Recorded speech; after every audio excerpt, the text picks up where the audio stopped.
Hi, everyone. Welcome to Office Hours, where we answer your questions 7 days a week. And if you're watching today, you may be watching on the Alex Lindsay channel or the Pixel Core channel. And so we're streaming to all three channels at the same time. It's crazy technology. So if you see that, go to Office Hours Global. Go to find the Office Hours Global channel, and you can subscribe there. And then you'll see all of these streams that we do every single day. All right, let's go ahead and jump into the questions. Jason, what do we have? Douglas Carmichael writes in, has anyone had any experience with a DaVinci Resolve Replay Editor? I have not. I'm working on it. The new Resolve came out. Usually when the new Resolve comes out is when I start paying attention, okay, what haven't I done with the product and what's new? And there are some new features inside of it. Obviously, the first thing I'm planning to work on actually today, Tuesday, it was released Monday. Tuesdays are my busy day because I have Mac break and everything else. So Wednesday, today I'm going to try to sit down. There's not very much documentation around the spatial video, so I'm going to dig into that and try to figure out how to make it work. Maybe record a video if I have enough time today to do that, and put it up, because I think that's the thing that I'm the most interested in. I find it fascinating that they put replay into Resolve. It's just like having this tank, and you're like cooking, you're like lighting a fire with a tank. It doesn't make any. To me, it's like this weird connection. I have a hard time getting my head around it, but I have all the tools to do the test. So I've got the Mini Ultra Studio, or what do they call it? I think it's Mini Ultra Studio. I've got all the pieces to do the replay, and so I do want to put it together. I don't have the funky little keyboard that they made for it, but I'm going to try to just figure out how it works. It just seems like a crazy thing to do, unless I always assume they have a bigger plan, but there's part of me that just feels like they put it in there because they didn't want to write a whole nother app. So that's how it feels, and so we'll see. I mean, it's a really interesting thing to put in there. It seems like an odd addition. Go ahead, Chris. I don't know, Alex. Tanks light fires quite well. They do. It's just it's so much gas. I mean, I will say, and this is just a general comment about remote controls in general. It's important that if you're trying to ramp up and trying to get into the business, don't think that without this remote control, you're not a professional.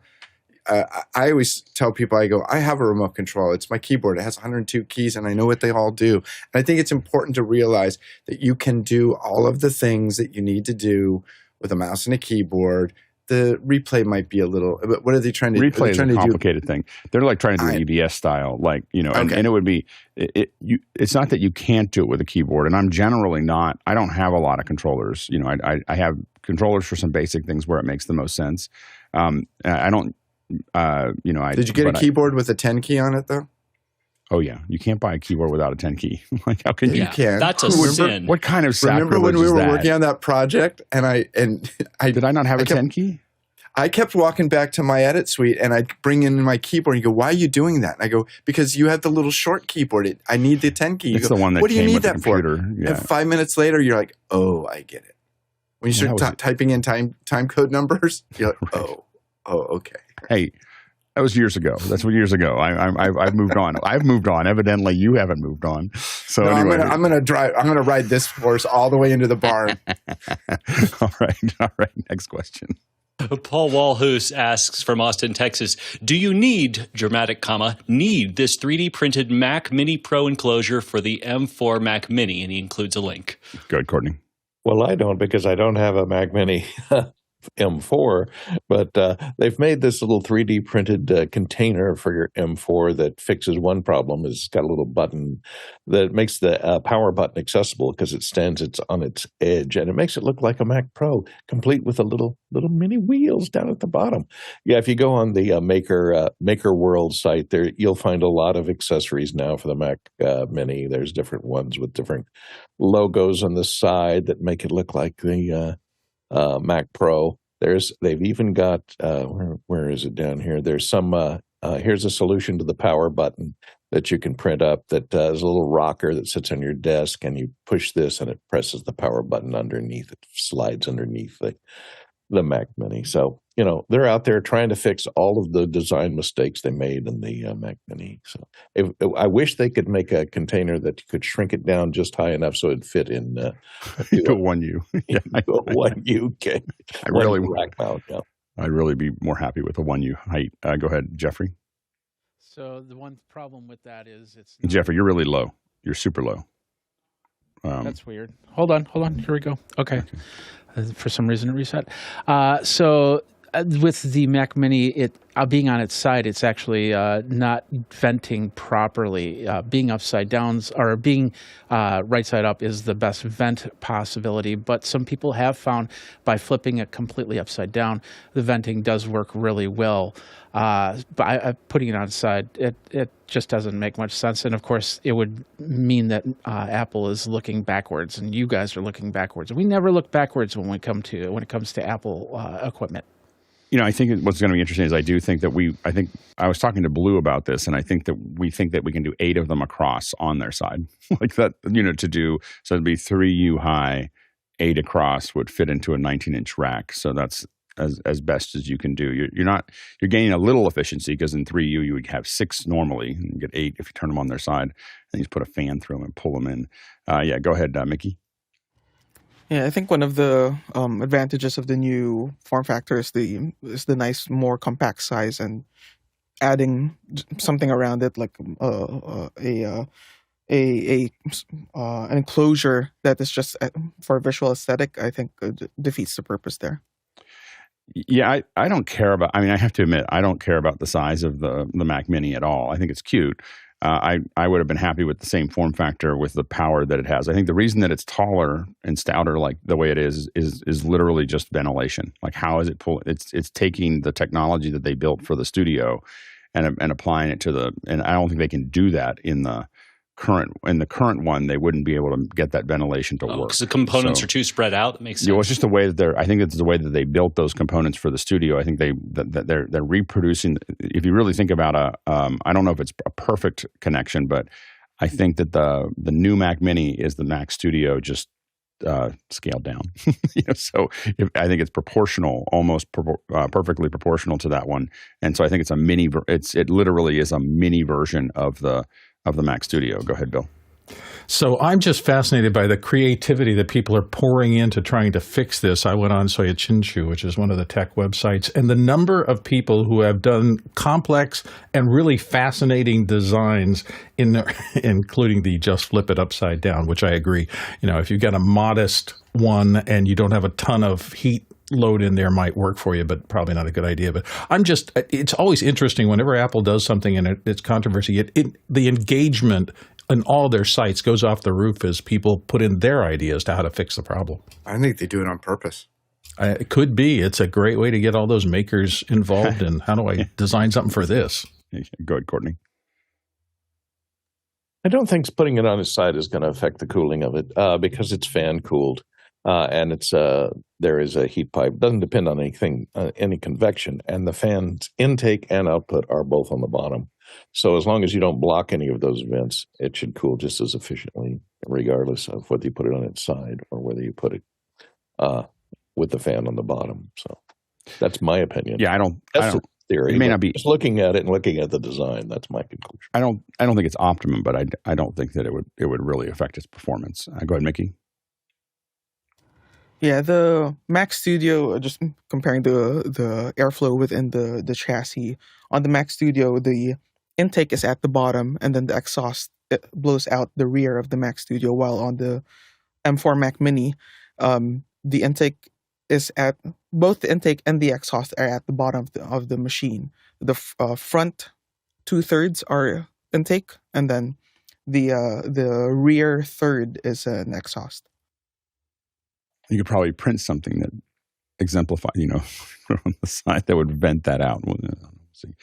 By the we were talking, I tried to figure out how often I've used the power button on my Mac Minis, and I'm pretty sure in 2 years I've used it twice because they're set to, if they lose power, they just turn right back on again. So I just don't. So I think that we saw a lot of people talk about that. I just don't know if it's that big of a deal. Next question. Zach Stallsmith in Chautauqua, New York asks, I have a Matrix Monarch HD to live stream an AV feed to different rooms around a building. We're experiencing latency at different intervals for different rooms. We have fiber coming in the building and everything is hardwired. What could cause this? Go ahead, Mickey. Yeah, I'm curious as to how you are doing the distribution to the multiple endpoints or decoders that you have. Are you running a server internally in your network, or are you going out to a public CDN, like say YouTube? If you're doing that, the chance of getting frame accurate sync is pretty much zero. But you can get pretty close. Like say if you're going to YouTube, you can fast forward the live stream to the very end of the buffer so that they're within a couple seconds of each other. The only way to really get frame accurate sync is to do what's often called pipeline locking or output locking. I don't know that if that's even possible with RTMP or RTSP on the Monarch. Another option you can do is to switch over from encoding into RTMP or RTSP to something like, say, going to an HD-based T system. That might be more ideal if you're just distributing within your building, or even another AV over IP protocol like NDI might work better for you. But if you're going out into the public internet, into a public service like say YouTube or the like, then the chances of getting sync there is very, very low. Good, Courtney. I just had the experience of doing something like this. As I just got fiber, gigabit fiber, and I never had a wired connection upstairs in my house, so I had to run a wired connection upstairs. So I put a 100-foot Ethernet wire running from the same router that's driving this machine, where I get 980 down and 980 up, something like that. And so I ran that Ethernet cable upstairs, and then I have two machines up there, and I do a bandwidth test up there, and I'm only getting about 780 down and 780 up. So I think it has to do with the length of the Ethernet cable and the quality of the Ethernet cable. If it's shielded, it's probably picking up a little noise, and it's going over that long distance. And of course, your computers may have different grounds, which may mean there's noise on there's ground loops that are competing on those wired Ethernet connections. So long Ethernet cables can pick up errors, which is going to cause resends, which is going to slow them down a little bit. You'll have a little lower bandwidth coming across there. That could be creating your latency in the distant rooms. It depends on how far away they are and the quality of the Ethernet cable you're at. Next question. Jeff Nielsen in Roswell, Georgia, with a hypothetical. Earnings call, 3 officers, conference room, table, glass walls, Zoom audio-only PC, not tech-oriented folks. Suggestions, please, for simple mic setup under $1,000. Yeah. Chris? Yeah, so I would say that first off, you're already describing like kind of the worst audio environment you can have. Glass is the most reflective. Glass and marble, they just really, really give you huge acoustic issues. I would say really, really look at your ceiling.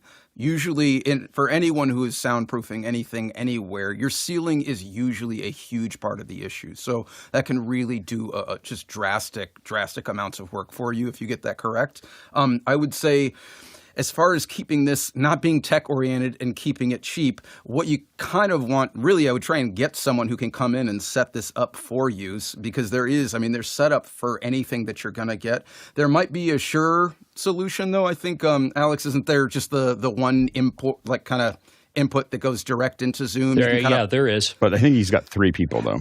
So right. I think that there's 3 officers, and you probably want to give them all mics if you can. Exactly. I was going to say, you could theoretically, if you could really acoustically treat it, set up some kind of like boundary mic, which would kind of pick everybody up. But again, really, you do want to get as close as possible. Probably the most direct thing is to maybe get a little interface with at least 3 inputs, which would be a 4-input device. And, you're going to have to get that set up. But there will be like setting up accounts and things like that. So get somebody to help you that understands the terms of this stuff. Go ahead, Mickey. Yeah, I read the under $1,000 quite late, but what I was going to recommend was a Shure Microflex system. They're designed to do exactly this. They're typically used for conferences or conference rooms. You'd have to get something like, they have a variety of different types of transmitters. You'd probably want a gooseneck transmitter and an access point, and then something to do auto mixing.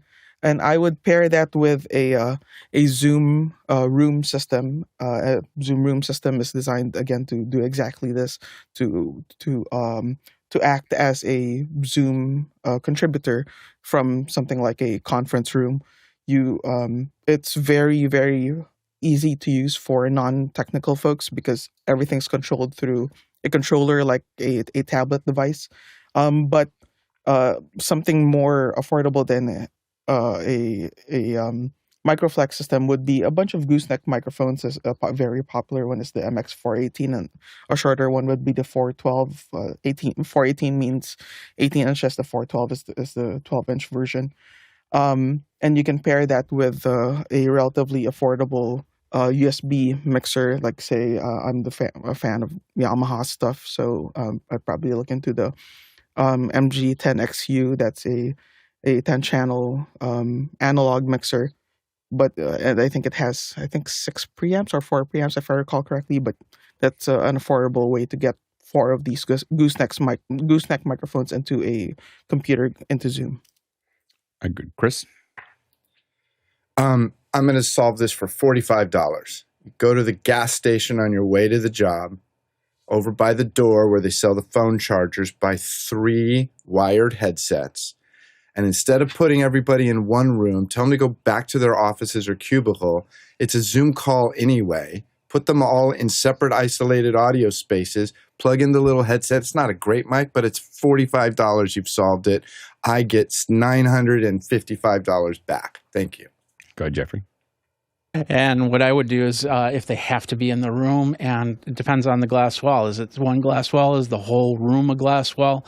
Then I would take all 3 people. If it's let's just say the whole room's a glass wall, I'd take all 3 people and put them in one wall area, and then go to like join fabric and just get the thickest material you can, or go get some moving blankets or whatever, and either gaff tape them up or get some C-stands and put them up behind you so they're not showing into the video. But if that's a concern, and then just run it from there. That way they're talking into the cloth rather than into the glass. So I've done a bunch of these.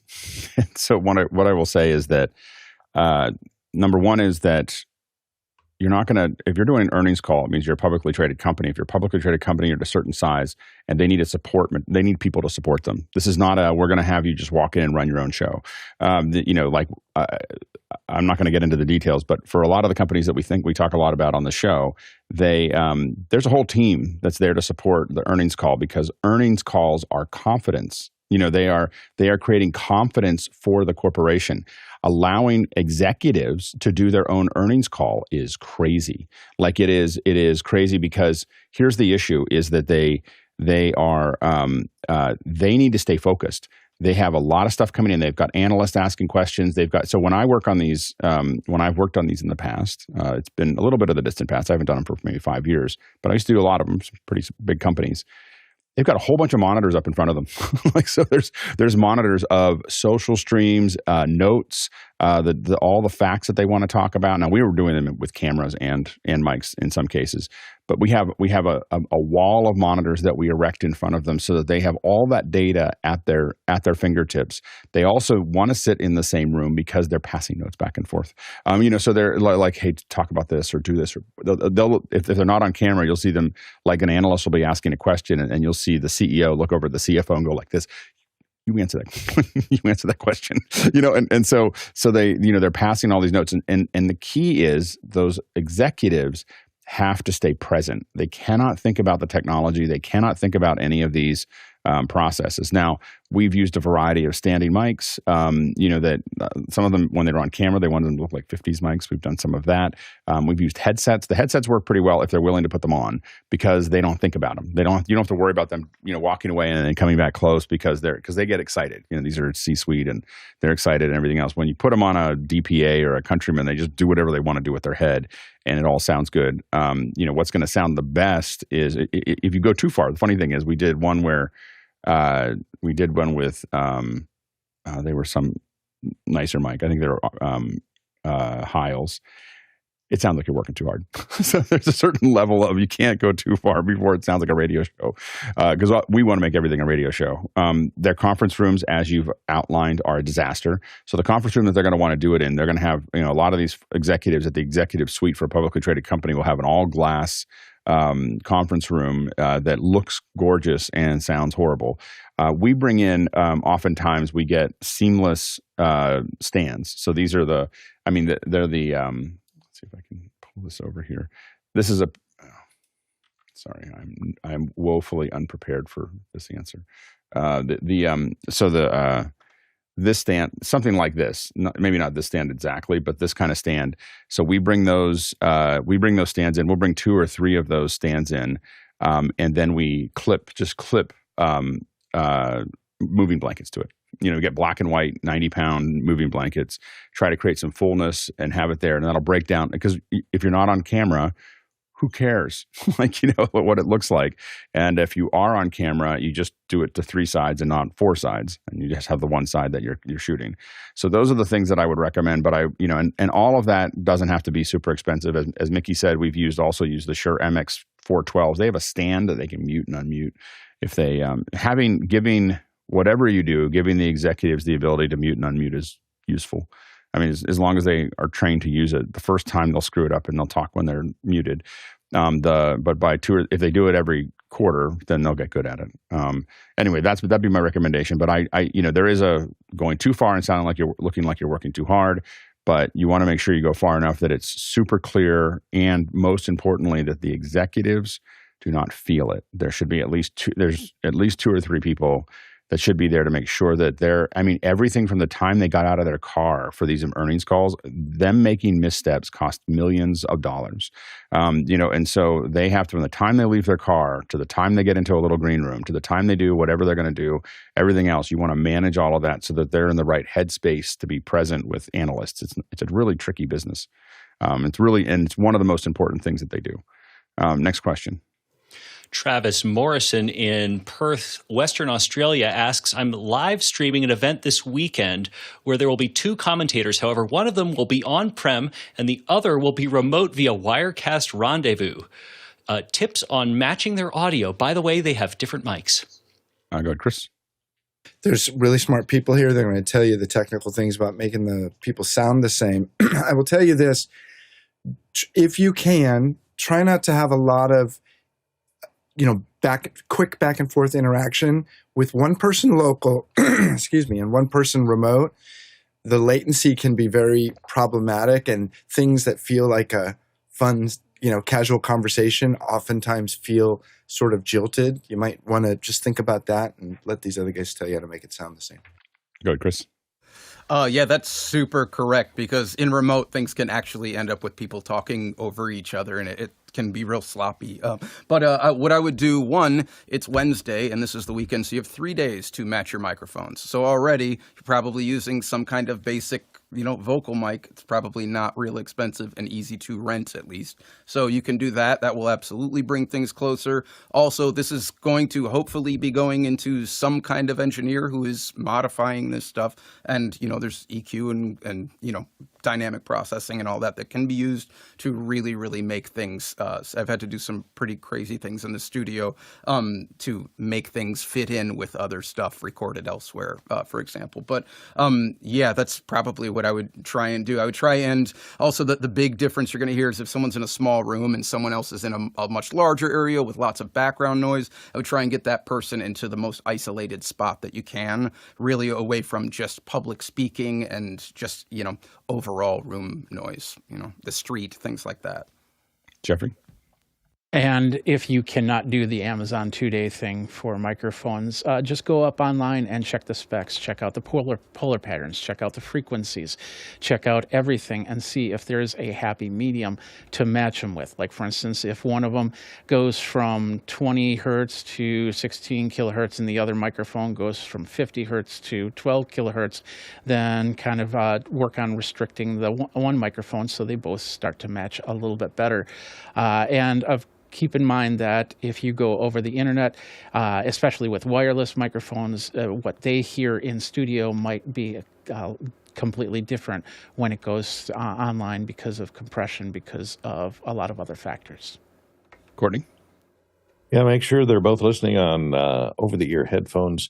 And I would go out of my way to get a microphone, like a headset microphone with a dynamic mic on it for both of the commentators.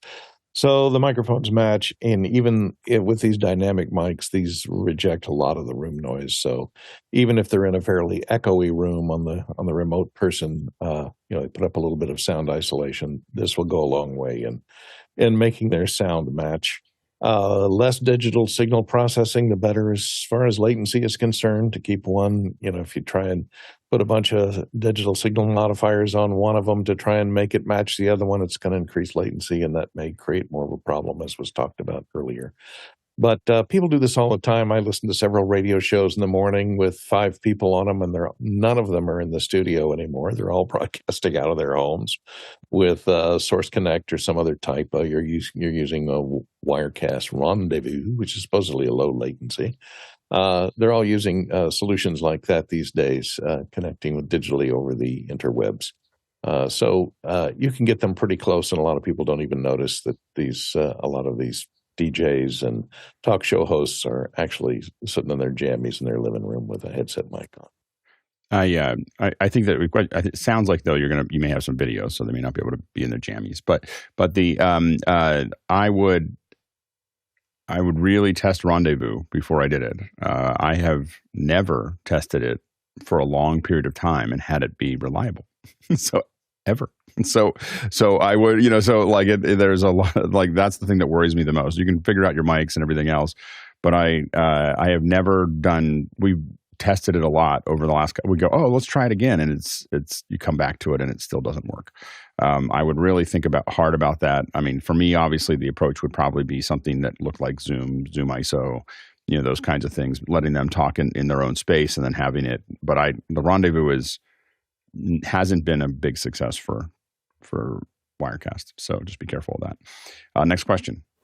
Mathieu Lecomte in Oakland writes in, producing a live stream and will need to cut to commentators, camera and 2 mics. They will be approximately 100 meters away and possibly outside of the room. I have the cam and the 2 SM58s. What else do I need to get the feed to the Atem? Any budget short of Hollywood? Go ahead, Mickey. Yeah, I would embed the 2 microphones into the camera feed. That's assuming the camera has decent balanced inputs to handle the microphones. And then I would take the SDI or HDMI out of the camera and convert it into fiber. Very, very popular solution in the broadcast world are converters from Lynx Technique. They call their boxes the yellow bricks. I also like the ones from AJA. I think they call them Fido.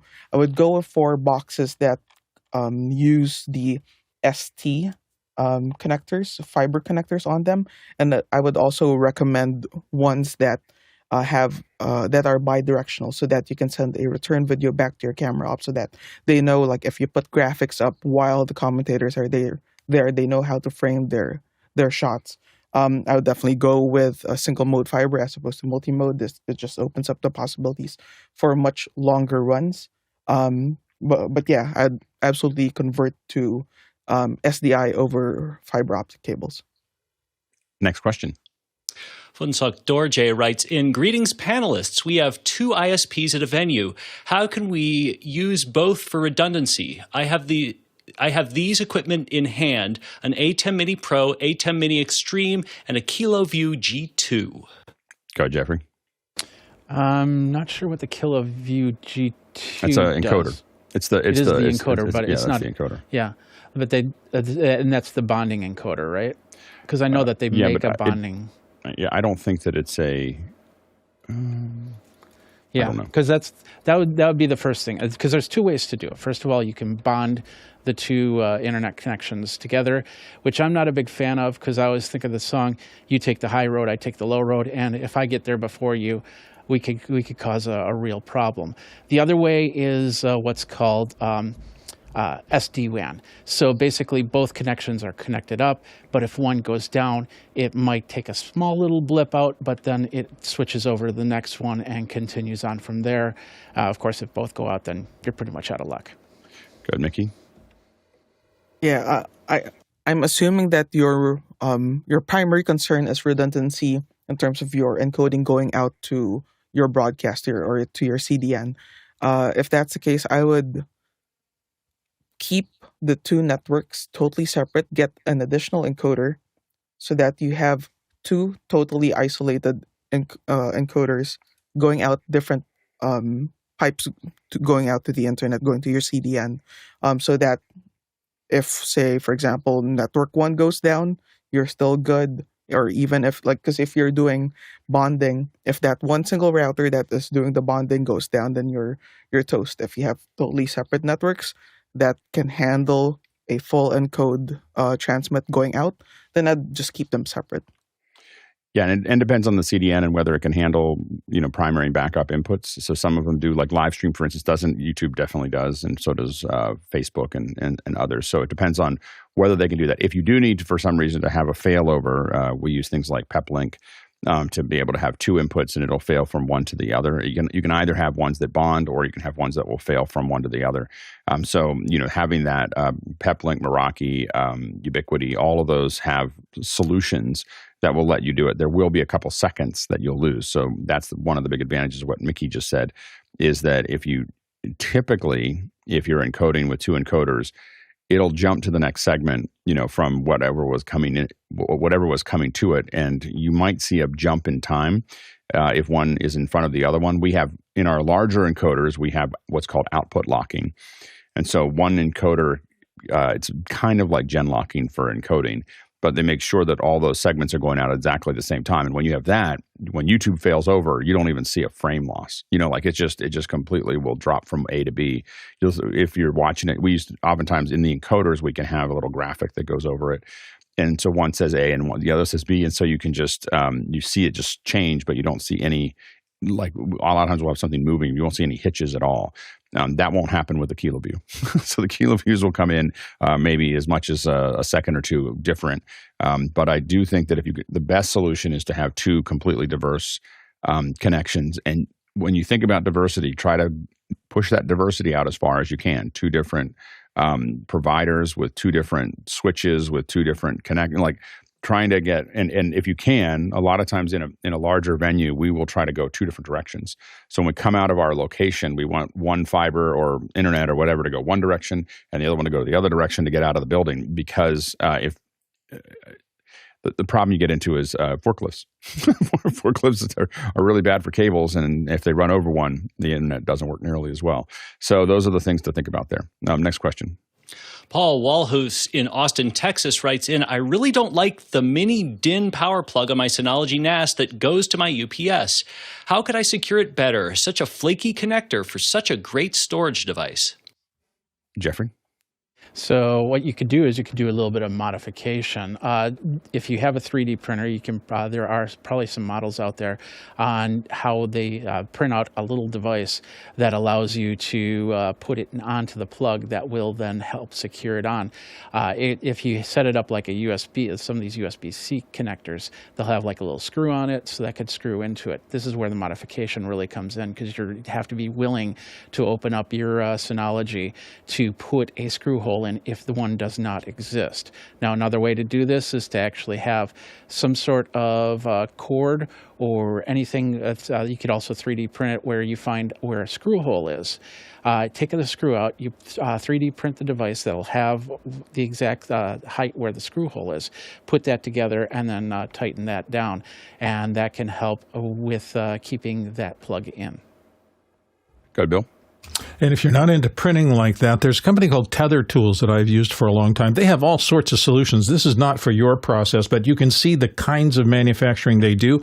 These guys started up all about creating strain relief for cables coming in and out of cameras and DSLRs and things like that. But they have a lot of generic tools that have little hook and loop things or little loops that you can find a way to either super glue or something else onto the chassis, and it will provide strain relief. And they have a specific then connection on the other end that you can pull up a little loop on the cable and lock it down so that it doesn't get pulled out. So just search their website, Tether Tools, and see if there's something you can adapt to make it work. Good, Mickey. Yeah, I don't, for the connection between the power supply and the box itself, I don't use much of that length at all. It's actually mostly tied up, and so the I'm not I'm not pulling on that connector at all. The power supply is right behind the box. It's velcroed in, and then I just use a different IEC cable going from the power supply into the PDU at the back of the rack. Courtney? Yeah, I think the easiest way is to do like Bill was talking. If this may not be the same Synology as you have, this one has a coax connector if it's a mini DIN on the back. But what you might do is just get you a little cable anchor, which are just basically a plastic or nylon loop with a hole in it designed to screw into the wall and carry a cable. And unscrew this little screw back here, put that cable anchor in there, and then run your cable over and leave a little slack between the cable anchor here. And this is a strain relief that even if yanked, it'll put all the pressure on that screw and it won't pull it out of the back of the unit. Next question. Gabriela Exencha Mastieria in Sault Ste. Marie writes in, what is your average latency with YouTube live streaming? How can you make it lower? Does latency matter here for a show like this where the viewer doesn't have to be here or in sync to drop questions? Go ahead, Jesse. In general, we seem to be hovering around 20 to 30 seconds, which when you're doing latency tests feels like an eternity. But when you get into actual broadcasts, it ends up being not that big an issue for us. A bigger concern that we have when we're broadcasting and live streaming is the audience falling out of sync with each other. We'd much rather have the audience in sync with each other 20 or 30 seconds behind us than audience 5 seconds, 10 seconds, 15, 30, 45 seconds out of sync with each other and commenting asynchronously. Go ahead, Mickey. Yeah, with standard pipelines, like if you're transmitting directly from your encoder to YouTube at 1080, I often find it in the mid-teens in terms of seconds up to the high teens. It varies from time to time.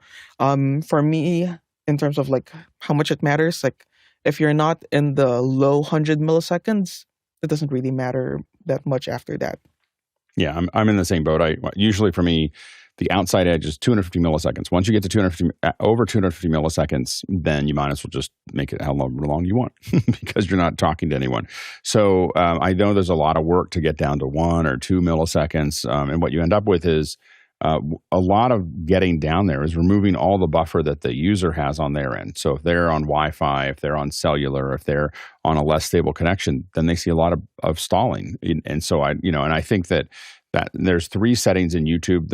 In YouTube, there's typically the most common. It does vary, as everyone said, but rule of thumb is about 21 seconds is the for 1080p. We're seeing some slightly longer latency with the 4K. So we were seeing up to 35 seconds of latency with the 4K. You can turn it to low latency mode, which is going to get down to about 9 or 10 seconds, but we found that it was less stable. People were noticing that it was not as stable to do that. And then there's the ultra low latency, which is very unstable, and it's also very it's low. It actually lowers the resolution to get out to the folks at that speed and to make it more reliable. So I don't recommend that. I will argue that the primary reason that people use low latency is because they don't have a chat and comment system like ours. So people are able to chat, they're able to put the comments in. You asked this question at 6:08, so our latency was about 90 minutes, like between the time you asked this question and the time we answered it. So we don't, like the latency doesn't matter as much because what most people have is the comments and the questions are embedded into the same feed, and that makes it almost impossible to have a normal conversation or have it. What you want is in my opinion, what you want is what we do, which is that you have chat and then you have questions. And once you separate those out, things get a lot more sane. Go ahead, Mickey. Yeah, I just want to add as well, if you're in YouTube, if you are broadcasting in UHD, you're not allowed to select low latency. You can only stick to it doesn't normal. do that. Yeah. So for 1080p you can, but for 4K they're like, hey, we need the time. So to make that actually work. But yeah, I don't think that it's important to do that. Next question. Zach Stallsmith in Chautauqua, New York writes in, I know panelists have set up soundproofing in their home studios with blankets and wall panels. What are some good ways to secure these items and get the best possible audio in this setup? Good, Chris. Yeah, there's a ton of option here. So as Alex was saying actually a few weeks ago, really packing blankets, if you can find them with grommets, you can just hang hooks on the wall and hang them up that way. You can bring in a freestanding like pipe and drape type thing and do that. Some of the packing blankets, as Alex was saying, don't come with grommets, which would be a metal hole punched into the blanket to securely hang it from.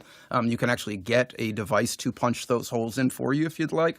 My real favorite thing is just like, if you look behind me, these panels, they're really easy to install. They screw, essentially, you have a plate with a lot of little stabby metal pieces sticking out. You just screw it into the wall and you push the panel on, and it's really easy. It looks really nice, and you can take it with you later. So it's a great investment. That's kind of what I would look at. I would also just take a look at your corners of your room. The way that sound works is things are going to all just inevitably, they're going to end up in the corners. From the floor, it will go up. From the ceiling, it will go down, and that's where frequencies couple. So anything that you can do, they are called bass traps, to essentially just make a little triangle and try and capture some of those frequencies there is incredibly effective as well. Good, Bill. You can see a piece of my treatment over my shoulder. I use pipe and drape kind of thing, and I actually found an old, just when I was setting it up, circumstance of what's up at my ceiling, and you'll see there are a lot of auto poles going across the space. There's also auto poles going up and down, and then I have two lines that run across, clamped on there, two pieces of conduit, basically.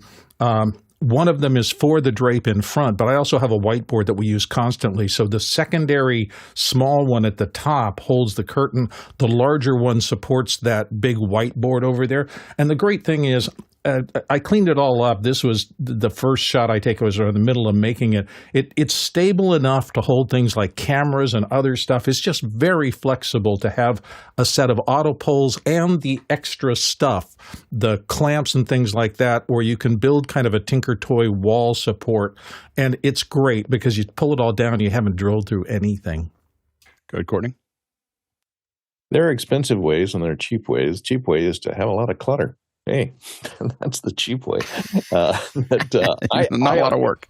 I don't do any soundproofing. Well, just use curtains and, cover up any flat windows with things like plants, like here, or drapes over the windows over here.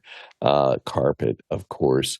Now you can get expensive. There's, like was mentioned earlier, these Sonoflex or Sonofoam panels that you can use and stick on the wall that will help reduce reflections from any flat surfaces, but they can get kind of pricey, and they are made of foam, and they collect dust, so you have little problems with that. But they make a lot of good solutions for sound dampening a room. It's not going to do too much to keep sound from the outside world getting in, but it'll keep reflections down within the room itself.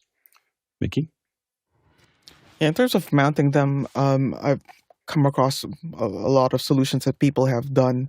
My preference is to just screw it into the wall, the panels into the wall. But you can also use industrial grade Velcro or 3M dual lock and secure mount it on the wall using that if you want something that's a little more removable, or something that you can say if you're just renting, that might be a better solution than putting a bunch of holes in the wall. I would also recommend adding a little bit of an air gap in between the back of the panel and the wall, because that would help trap even lower frequencies if you have a little air gap there. Like a 2 to 5 centimeter gap would do a lot for controlling lower frequencies. Go, Chris. Just very, very quickly, if you are doing Velcro, as I've done a lot of that, it is going to just rip your walls apart when you take that down, like 1,000%. And also, I forgot, fire safety. If you're hanging blankets, please watch for outlets. It's a real thing. Make sure that everybody stays safe while you're doing the thing that you want to do. Yeah, and I've used the Sonics for a long time. These 2x4 foot Sonics panels, and I just staple them to the wall, and I figure I'll spackle them later. And I've done that for 20 years. Oh, yeah. Foam Factory does the same thing. Yeah, and I have. It has been pointed out that the foam that's used for some of the memory foam that they use for beds looks remarkably like the stuff that we use for our walls, but it's much cheaper. So something to think about. Yeah, what were we going to say, Chris? I actually have clients who I was like, hey, go and get panels. Let's do this. And they're like, I'm going to Walmart. And they went and bought memory foam mattresses and mounted them up, hung them from the ceiling. And it works. It's anything that's soft and got lumpy things is going to do your something. couch is absorbing. I mean, like literally anything cloth around you, super helpful. By the way, if you're getting the grommets, just remember that the little ones are not going to get through you'll either need a hammer, which has got its own dangers, or you can get, which I've experienced, or Alex and his you half need a thumb. foot. Yeah, I still have the thumb, but it took a little while for it to recover. Or you can get a table mounted one that comes down and you can actually get through them. Go ahead, Courtney. Yeah, and there's also, if you don't want to mount anything to the walls, there's the Auralex, the company that makes a lot of this acoustical foam stuff, makes these panels that sit on little, like mic stands that you can put them at angles and move them around, and you can throw them in the closet then if you're going to have guests over or something. You want to go back to your regularly scheduled living room. But there are methods of doing that without having to attach anything to the walls. And the foam that you use, the memory foam, is about 10 times heavier than acoustic foam that you hang the walls. So bear that in mind. You may have to reinforce your house walls to hang those thick memory foam mattresses on them. They weigh about 150 pounds. I also note that there's some foam that is acoustically transparent. Obviously, the foam in the front of speaker grills has to be acoustically transparent. There's foam that is not. And so my quick test always is to plug one ear, put the actual foam up against the ear and listen to somebody talking to me and see if it's doing anything to that. If it's acoustically transparent, it won't do a darn thing to that person talking to you. If it is a more dense closed cell foam, it will knock down the ability to understand that speech really heavily. Quick, simple test. Next question. Dan Huber in Erie, PA writes in, I've got the new M4 Mac Mini. My old M1 Mac Mini had the Satechi dock with NvMe hard drive enclosure that fit perfectly. Has anyone seen a replacement? Mickey? Apologies, I raised my hand on the wrong question. Jeffrey? I actually looked at this the other day. Satechi, there's two factors that are involved. The first factor is, of course, the dimensions of the M4, which I'm guessing that Apple didn't let Satechi in on what those dimensions are, so now they're trying to figure that out. The second thing is whether they're going to go Thunderbolt 4 or Thunderbolt 5. And there's only two docks out there right now that have Thunderbolt 5 in it, and that's OWC just put out a dock, and Kensington put out a dock for Thunderbolt 5. And of course, you need to get the specs, how Apple's treating that, and how Intel is displaying those specs. So I have a feeling that Satechi, it's going to take about a couple months before a new version of that comes out. But you might want to take a look at the OWC and Kensington versions. Quick reminder, of course, you can ask questions in Makana. If you don't know how to get there, go to officehours.global/join, and you can sign up there. You can also subscribe to the channel. We're going to 3 different channels today. The one you want to subscribe to is Office Hours Global. So go find Office Hours Global on YouTube and subscribe to that channel if you're watching on Pixelcore or the Alex Lindsay channel. Of course, if you don't want to sign up for anything, you just want to ask questions and come back later to see them, you can go to askofficehours.global. So askofficehours.global. You can ask those questions. We may not get to them today. We've still got a lot of questions in the queue, but we will get to them as fast as we can. All right, next question. John Snyder in Reno, Nevada asks, what cable or dongle would you recommend for the new Mac Mini buyers to get video signal from USB-C, Thunderbolt to HDMI monitors? Go ahead, Chris. I would get an OWC 11-port dock. It does not have an HDMI on it, but it gives you a ton of USB-C or Thunderbolt outputs. You can easily just get some adapters. That's how I'm running mine. I just have it's a USB-C to HDMI little adapter, runs out to my screen. Really easy, really flawless. OWC dock, best thing ever. One of the most important things in my studio. Good, Bill. I'm almost going to agree, except I wouldn't go with the 11-port dock for something really quick. I'd go with one of these little mini docks. These things are $49.95. They have not only a nice USB-C port on this, or an HDMI port, full size and easy to deal with, but they're also really well designed. They have the little cable kind of coiled on the back. It's really easy to throw this in something and travel with it. I wouldn't leave home without one of these. Good, Mickey. Yeah, I've tried a good number of solutions over the years. Ones from IO Gear work well. I also have ones from StarTech. But what I have switched over to, I think 2 or 3 weeks ago, is replacing all the dongles with cables that go directly from USB-C to I use DisplayPort, and I would recommend if your monitor has DisplayPort, I would recommend using DisplayPort over HDMI because DisplayPort generally supports higher resolutions, higher refresh rates, and also provides lower latency compared to using HDMI. And the cables I switch over to are from Ugreen. I'm surprised, like for the price, they've been working pretty well. If you do have to use HDMI, then I would just get a bunch of the Apple OEM ones because they not only provide an HDMI output, but you also get a USB 3.0 USB-A connector on it. Next question. Gabriela Esechan Mastiera in Sault Ste. Marie writes in, what are photos stored on your iPhone? With the new iPhone, can you connect a USB drive and download photos? I have no idea. I've never thought about pulling the photos out of my photo dock. You can pull them off of drives. We're going to keep this one quick because this is okay. We'll hand it to. This is answer quickly. For this one, go ahead, Jason. Yeah, you totally can. Just export and plug an external thing in, and it'll go in through the Files app. But you have to export it, right? You can't just pull it off the. The share sheet will do it straight away. Okay. Go ahead, Jeffrey, real quick. Yeah. I just reviewed. This is the iPro. This is a magnetic MagSafe drive, and basically you copy and then you go into the files, you paste into the drive from there. There's no direct way. I wouldn't do that. Anyway, like messing with your folder, doing anything with your folder on your iPhone is I wouldn't recommend that. Jeffrey's might work. I'm just saying in general, doing anything with your iPhone library directly. It has had issues in the past. Next question. Zach Stallsmith in Chautauqua, New York asks, is using USB mics versus XLR mic with an interface usually just a personal preference, or does it depend on the need? Good, Chris?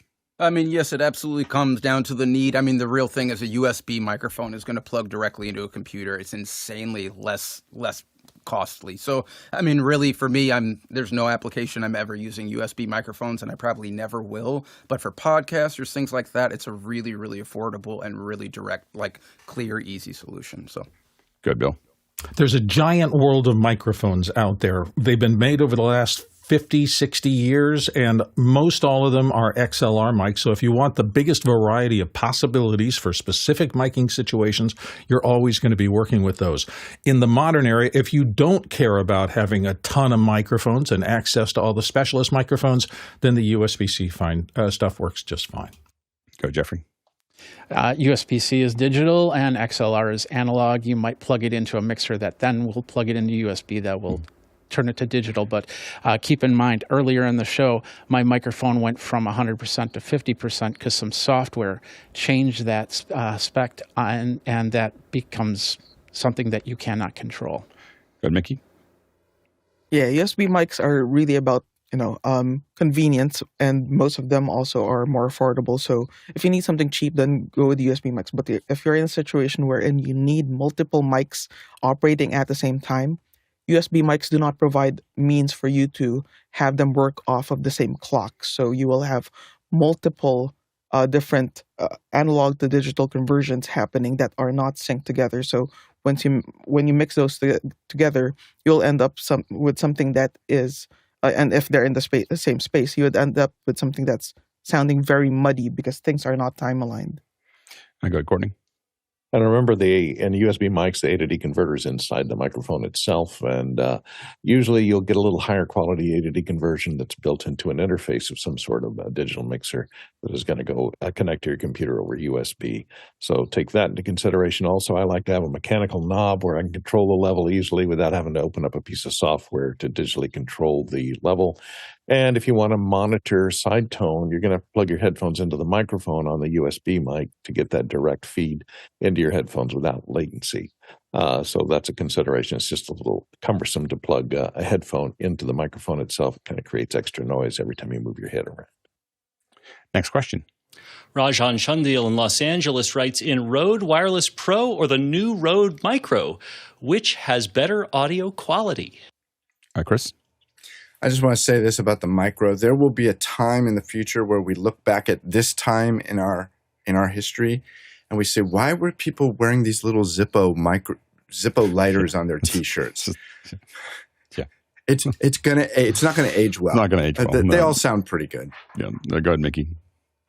Yeah, the Rode Wireless Pro has the ability to plug in an actual decent sounding mic instead of one that's stuck inside a plastic box. So imagine how that sounds. So yeah, you can plug in an actual decent mic into the Pro. Pretty much, if you're going to ask a bunch of folks that do pro production, our view of all of those mic systems is pretty dark. Here's my level here. So I know that a lot of influencers like it, but you just got to know this is the wrong audience to ask. Like, what do you think of these little clip-ons? Where like they're all. I have them. I have a DJI ones, but of course we have clipped them onto people. They are like they're like a parachute. Like if I don't have anything else, I've got these in a bag that we can get some audio out of it. If the plane is falling out of the sky, exactly. You will trust the parachute. I won't talk about the seats anymore. It's not your preferred travel method. Yeah. They're with the cloud lifters. If both engines are on fire, I'm not going to talk about the seats. I'm just going to jump out and take whatever I got. I will say this. I've seen people clip them onto the brim of their hat. Very clever. Yeah. Next question. Elliot in Baltimore writes in, have you come across any NDI mics? I have set up a traveling Zoom meeting set up with 6 OBSbot tail air cameras for large conferences. They're almost in a large U shape. I currently have to run a separate audio system. Go ahead, Jeffrey.